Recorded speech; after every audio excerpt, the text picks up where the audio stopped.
दिल पाया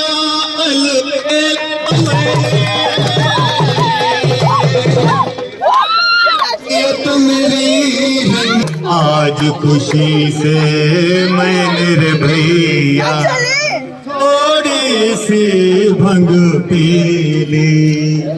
तेरे पैरों में घुंघरू बना दे तो फिर मेरी चाल दे। मेरे पैरों में घुंघरू बना दे तो फिर मेरी चाल देख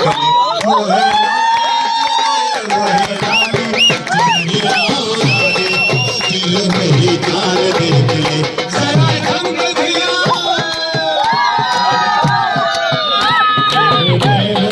घुंघरू बना दे तो फिर मेरी चाल देख ले। किसी की नथनी बोले किसी का झुमका हर दिल काम है अपना ऐसा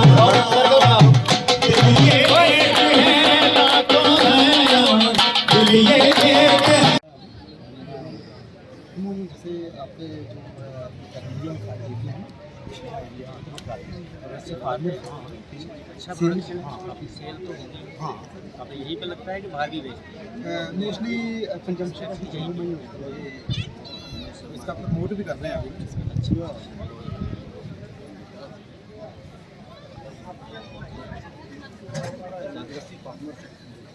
हमारे केवीजी ने इनको सपोर्ट किया हुआ है गवर्नमेंट और चल रहा है।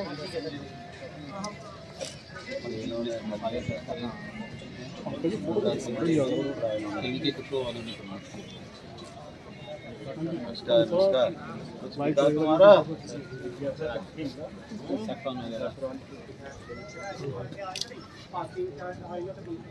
ये आपके हाथ में रहेगी सर मेरी तरफ से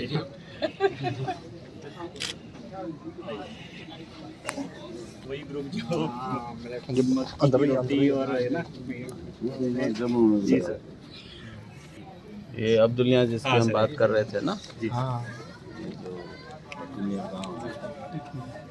तुम बेकार आते यही कर लेती है सारी। अच्छा आप तो किसी न किसी को दे भी देते हो? नहीं नहीं नहीं किसी नहीं नहीं है सर। आइए नमस्कार नमस्कार कैसे हैं? जी जी आपका अभी कोई प्रोडक्ट लाए? दोनों ने अभी नया स्टार्ट हुआ है। किस बार में अभी खुला है ना जी।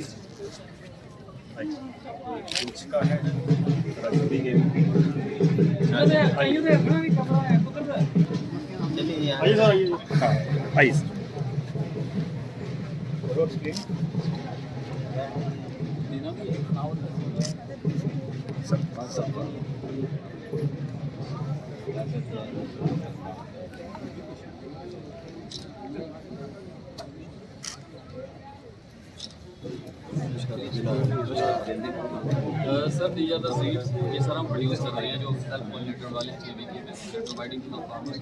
उसके अलावा सर जो मंकीज अफेक्टेड एरिया उसमें हम लेमन ग्रास की फार्मिंग को प्रमोट कर रहे हैं और उसके अंदर वैल्यूएशन करवा रहे हैं।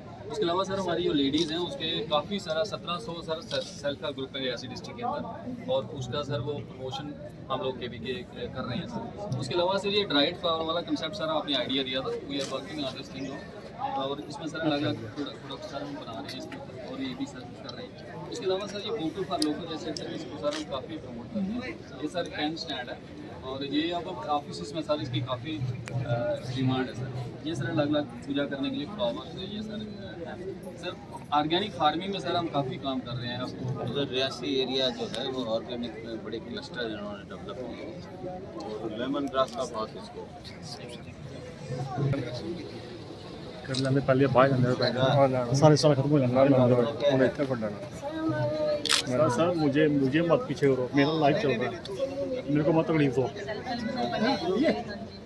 और 60 रुपए की क्यों बेच रहे हो? पूरा बाइट लो सर पूरा। ऑलरेडी जो फार्मर्स हमारे साथ स्ट्रॉबेरी ग्रो कर रहे हैं सर ये इसलिए रखी है। हाँ प्लीज़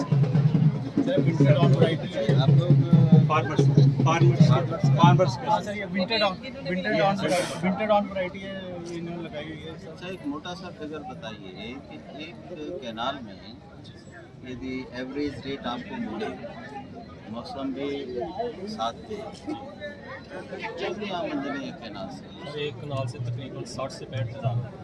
60 से 65 और 60 से 65 हज़ार, और हो गया ये आपका 16 दूनी 32, तो डरका बहुत हो गया नहीं। इस कैनाल में कितना हो गया? 12 लाख, 60,000 हो गया ना सर? 12 लाख, 12 लाख, 60,000 के हिसाब से। ये तो हाईली प्रॉफिट।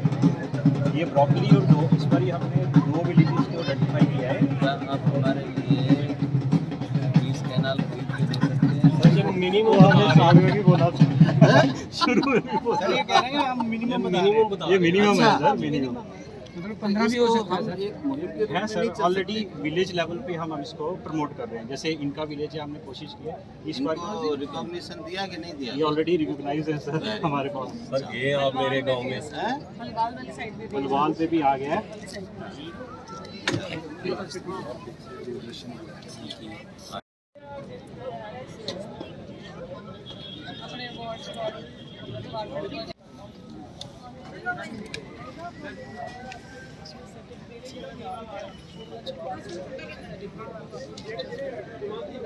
हमारे माननीय डीसी साहब और उनकी पूरी टीम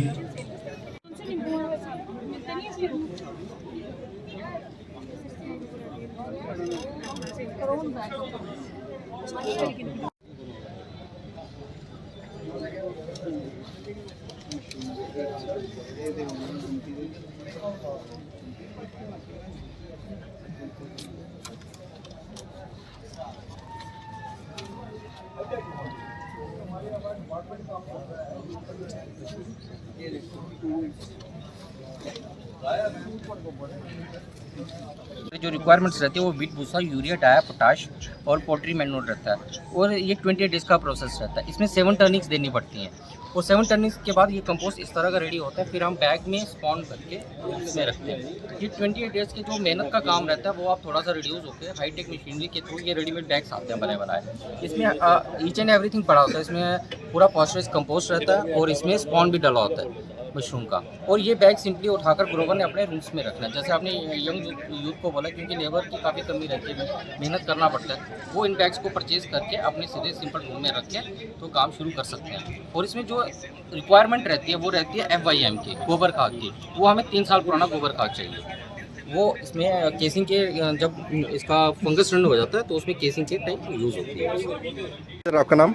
मेरा नाम अमित शर्मा है। सर जी, यूनिट का बारे में थोड़ा बताएंगे। मशरूम के यूनिट कैसे लगाए जाते हैं, आम लोग कैसे इसको यूज़ हम करेंगे? लोग एग्रीकल्चर डिपार्टमेंट से हैं और हम मशरूम स्कीम्स इसी का एक ब्रांच है। तो हमारे यहाँ पर इसकी प्रॉपर ट्रेनिंग दी जाती है इन द मंथ ऑफ सितंबर में। ये 28 दिन का प्रोग्राम होता है जिसमें 7 डेज़ का ट्रेनिंग प्रोग्राम हम ऑर्गेनाइज करते हैं। मशरूम जो है सर 3 तरह की मशरूम्स हमारे जम्मू में उगाई जाती है, बटन मशरूम, डिंगरी मशरूम और मिल्की मशरूम। जनरली जो बटन मशरूम, डिंगरी मशरूम का है वो सीज़न जो होता है शुरू एंड ऑफ सितंबर में, 15 सितंबर के ऑनवर्ड शुरू हो जाता है वो सीज़न। और उन दिनों में कुछ लोग जो हैं वो खुद कंपोस्ट बनाते हैं। और आजकल टेक्निकली ये हो गया कि एक रेडीमेड कंपोस्ट बैग आते हैं जिसे हम पॉस्चराइज बैग कहते हैं। उसमें यह है कि 28 डेज़ का जो एक लेबर का काम, एक काफ़ी मेहनत का काम है, वो रिड्यूस करके और 28 डेज़ का उनका टाइम बचाकर रेडीमेड बैग्स हम उन्हें प्रोवाइड करते हैं। वो हमारे डिपार्टमेंट से भी प्रोवाइड होते हैं और प्राइवेट वेंडर से भी उनको मिल जाते हैं। और इसमें यह है कि जैसे हमारे प्रधानमंत्री जी ने कहा है कि फार्मर की डबल इनकम करनी है, तो मशरूम कल्टीवेशन से अच्छी कोई भी वो जो प्रोजेक्ट है, प्रपोजल, वो नहीं है। इससे फार्मर विद इन 2-3 मंथ्स के अंदर डबल इनकम कर सकता है। कितनी इनकम हो जाती है इसकी per annum? Sir per annum के हिसाब से अगर आप एक फार्मर, कोई भी छोटा मोटा फार्मर, एक छोटा सा कमरा भी होगा जिसमें कोई 100 से 200 बैग्स आ जाएंगे, तो एक 10,000 की इन्वेस्टमेंट रहेगी। और 10,000 की इन्वेस्टमेंट करके 10,000 पर मंथ पर ईयर? एक लॉट में सर पर मंथ की इन्वेस्टमेंट रहेगी। पर लॉट में 100 बैग्स की मैं आपको इन्वेस्टमेंट बता रहा हूँ, वो 10,000 रहेगी। वो 10,000 इन्वेस्ट करके वो बड़े आराम से 2 महीने के अंदर उस 10,000 को 20,000 बड़े आराम से बना सकता है सर। और इसके लिए कोई आपको ज़्यादा रिक्वायरमेंट नहीं रहेगी। एक क्लोज रूम चाहिए जिसमें वेंटिलेशन अच्छा हो, एक विंडो हो, दरवाज़ा हो, क्योंकि इसका जो रिक्वायरमेंट रहता है, एक तो क्लोज रूम रहता है जो 15 डेज़ इसको एक क्लोज रूम का एनवायरनमेंट चाहिए। आफ्टर 15 डेज़ जब हम केसिंग कर देते हैं तो इसके पिन हेड आना शुरू हो जाता है आफ्टर 1 मंथ 28 डेज के बाद, तो उसको एक हवा चाहिए होती है, वेंटिलेशन चाहिए होता है, जो बड़ा ज़रूरी होता है। और नॉर्मली जो टेम्परेचर इसके लिए चाहिए वो 16 to 20 डिग्री टेम्परेचर जो ड्यूरिंग जो फूकनिंग होती है, जो पिन हेड आते हैं वो चाहिए होते हैं सर। और ये विंटर जनरली जैसे मैंने आपको बताया एंड ऑफ सितंबर और फर्स्ट वीक ऑफ अक्टूबर में इसका सीजन शुरू हो जाता है। समाप्त हो रहा है, इसमें क्या करते हैं? तो थोड़ा लोडली बोलना। वैसे तो ये 5 दिन का मेला था, आज इसका समापन हो रहा है।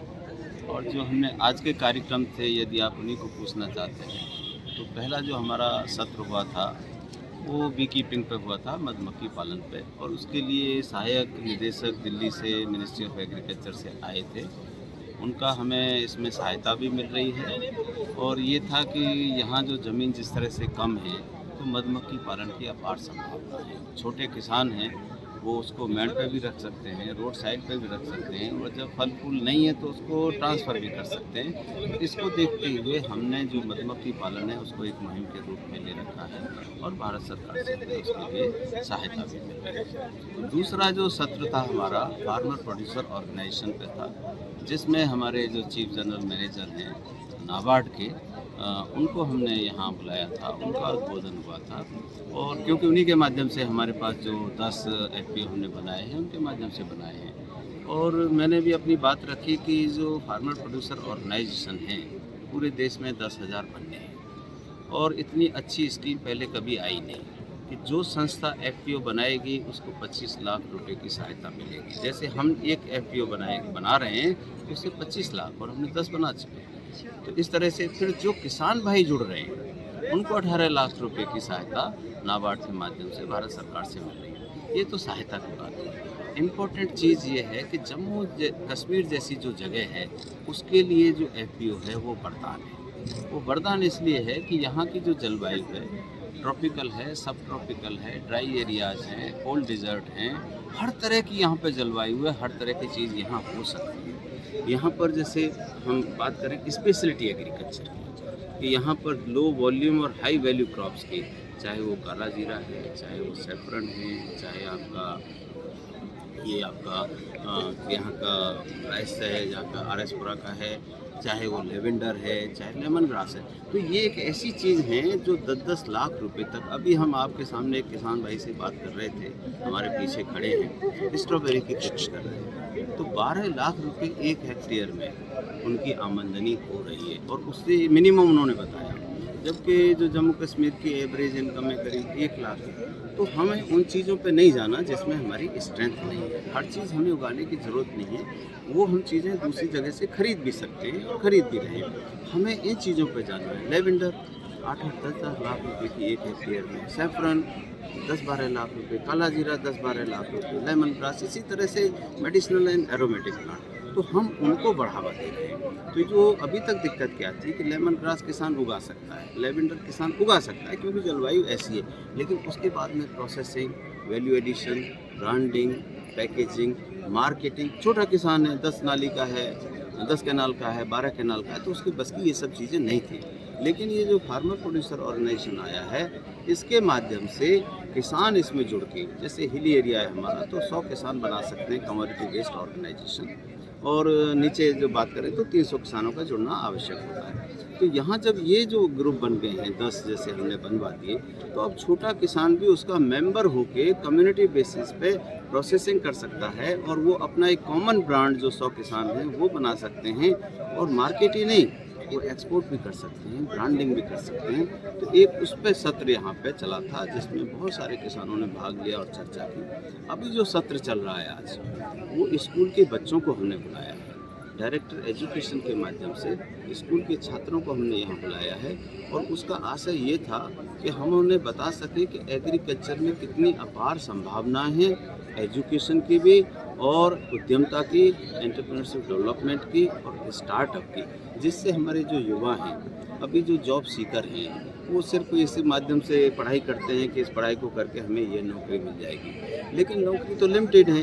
तो हम चाहते हैं कि हमारे छात्र जॉब सीकर न होकर जॉब प्रोवाइडर बने, और उनकी जो क्षमता है, स्किल है, स्किल डेवलप किया जाए। नॉलेज तो ठीक है, लेकिन स्किल डेवलप किया जाए, हुनर डेवलप किया जाए, जिससे वो अपना व्यवसाय शुरू कर सके। जब हम बात करते हैं एग्रीकल्चर एक सेक्टर नहीं है, ये हाफ ऑफ द इकोनॉमी है। 68% जनसंख्या इस पर आधारित है, 52% को इससे एम्प्लॉयमेंट मिलता है और 40% से ज़्यादा इसका जीडीपी में शेयर है। यहाँ की हम बात करें जम्मू कश्मीर की, तो यहाँ तो एग्रीकल्चर का शेयर यहाँ की जीडीपी में 36% है। और आपको जान के बड़ी खुशी होगी कि जो हमने डाइवर्सिफिकेशन किया यहाँ पर, जो स्पेशलिटी एग्रीकल्चर को हमने बढ़ावा दिया, आज जम्मू कश्मीर के किसानों की आमदनी देश में तीसरे नंबर पे है। पंजाब और हरियाणा के बाद में हम तीसरे नंबर पे हैं और ये रिपोर्ट जो है नीति आयोग की है, ये हमारा कहना नहीं। तो जिस तरह से यहाँ की एग्रीकल्चर बढ़ रही है उसका बहुत बड़ा योगदान होने वाला है। और जब हम आत्मनिर्भर भारत की बात करते हैं तब आत्मनिर्भर भारत का रास्ता एग्रीकल्चर के होके ही गुजरेगा। बिना एग्रीकल्चर के आत्मनिर्भर हम नहीं हो सकते। और जिस तरह से हमारी एग्रीकल्चर प्रदेश में और देश में बढ़ रही है, हमें पूरा विश्वास है कि हमारी जो इकोनॉमी है बहुत सुदृढ़ है। उन तक जो फोकस हमारा भी था और किसानों का भी था, उत्पादन पे था कि प्रोडक्शन को कैसे बढ़ाया जाए। लेकिन अब हम उनको मैसेज देना चाहते हैं, उत्पादन तो ठीक है लेकिन किसानों की आमदनी कैसे बढ़े, इस पे फोकस करें। खेती को व्यवसाय के रूप में लें, एग्री बिजनेस के रूप में लें, क्योंकि उगाता किसान है, रिस्क किसान लेता है, लेकिन उसका जो शेयर है प्रॉफिट का वो नॉन प्रोड्यूसर हो जाता है। वो खुद प्रोड्यूस करें, खुद प्रोसेस करें, खुद मार्केट करें और अपने लिए कमाएं और 4 लोगों को रोजगार दें।